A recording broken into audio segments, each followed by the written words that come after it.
राज्यसभा सांसद सुभाष बराला ने India news Haryana से खास बातचीत में कहा कि वो विधानसभा चुनाव नहीं लड़ेंगे, वो राज्यसभा को ही जारी रखेंगे। तो वहीं उन्होंने कांग्रेस पर भी निशाना साधा है। क्या कुछ कहा उन्होंने, आइए आपको सुनाते हैं।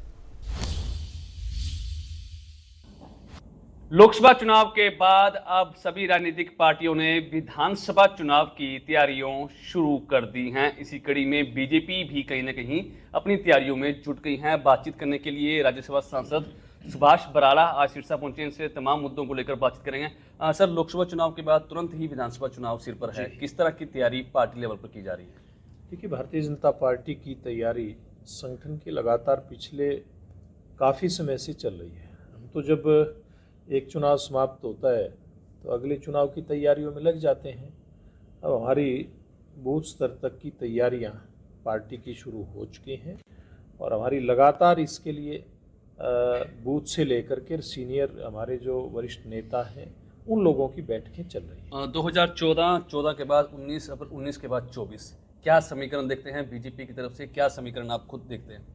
देखिए, समीकरण की बात अगर हम करें तो कुल मिलाकर के समीकरण और संभावनाएं या जो होना है वो एक ही बात का है कि हरियाणा के अंदर हरियाणा के लोगों ने देखा है, किसानों ने भी देखा है, मजदूर ने भी देखा है, व्यापारी ने भी देखा है, कर्मचारी ने भी देखा है और उस बेरोजगार नौजवान ने जो रोजगार की खास करके सरकारी रोजगार की लाइन में लगता, उन्हें सब ने देखा है कि किस प्रकार का राज हरियाणा प्रदेश का के अंदर था।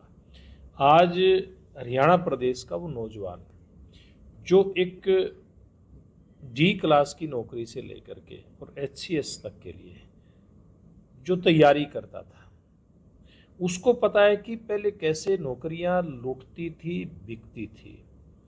केवल प्रभावशाली लोगों के परिवारों में नौकरियां जाती थी या फिर पैसे के अंदर नौकरियां बिकती थी। आप पिछले कार्यकाल को उठा करके देखें, किसानों के को अपने किस प्रकार से संघर्ष करना पड़ा। किसान भूले नहीं है। आज किसान इस टोहाना कांड जो हुआ था 1995 में, कांग्रेस पार्टी की सरकार थी, केवल अपनी धान की फसल की बिक्री की मांग कर रहे थे। कभी कादमा कांड हुआ, कभी निसिंग में कांड हुआ, कभी फरीदाबाद के पिरथला में कांड हुआ। किसानों की केवल एक ही मांग थी, अपनी फसल की बिक्री की मांग करते थे, कभी बिजली की मांग करते थे, किसानों के ऊपर लाठी गोलियां चलती थी। वो राज भूले नहीं है। हरियाणा का नागरिक जो हमारा शेड्यूल कास्ट वर्ग से आता है, वो गोहाना कांड को अभी भूला नहीं है, वो मिर्चपुर कांड को भूला नहीं है। सारी बातें समाज के सामने हैं। सब लोगों का चरित्र, जिन लोगों ने भी राज किया हरियाणा प्रदेश में, वो भूले नहीं है। बहुत बहुत धन्यवाद। तो ये थे राज्यसभा सांसद सुभाष बराला, जिनका साफ तौर पर दावा है कि हरियाणा में बीजेपी अकेले अपने दम पर सरकार बनाएगी। सिरसा से विजय कुमार, इंडिया न्यूज हरियाणा।